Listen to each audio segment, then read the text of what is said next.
একটা নির্দিষ্ট বয়সের পর ছেলেরা যেন পরিবারের বোঝা হয়ে দাঁড়ায়।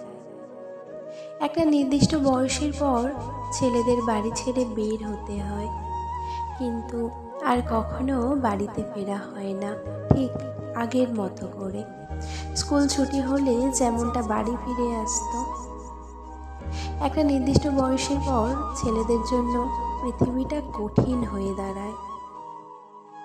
কেউ পাশে থাকে না তখন। পরিবার সে তো আগেই জানিয়ে দেয়, এখন নিজের পথ নিজে মাপো। একটা নির্দিষ্ট বয়সের পর বাবা মার আদর আর পায় না আগের মতো করে। ব্যবহারে বুঝিয়ে দেয় নিজের প্রয়োজন নিজে মেটাতে পারো না, আবার আদর চাও কেন। একটা নির্দিষ্ট বয়সের পর ছেলেরা ডিপ্রেশনে ভুগতে থাকে। আর হ্যাঁ, সেটা ক্যারিয়ারের জন্য, আর নয়তো যে পরিবার তাকে সন্তান স্বীকৃতি দিতে লজ্জা পায়। একটা নির্দিষ্ট বয়সের পরে পরিবারের কাছে সামান্য কিছু আবদার করা যোগ্যতা হারিয়ে ফেলে ছেলেরা। তখন মোবাইলে রিচার্জের জন্য 20 টাকা পরিবারের কাছ থেকে চাওয়ার চেয়ে আত্মহত্যাটাই সহজ বলে মনে হয়।